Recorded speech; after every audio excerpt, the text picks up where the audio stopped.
Because I know, Kristen, you had an aha moment. Oh, I've actually had a couple. So it's interesting you say, Kristen has a good mind. She'll take this. I've just sort of had about 6 different spaces where I'm like, I'm going to use that. I'm going to use this. And also, Leah, your Milo campaign, it came across my social media. And I Oh, was like, good. when I first saw it, I Yeah. didn't think it was real. I was like, that's got to be a scam. And then it came really? through because Fleur, I think, reshared it or commented. I'm like, okay, it's legitimate.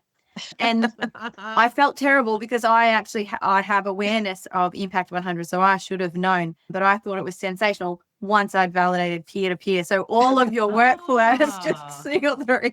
Yeah, But real people endorsing.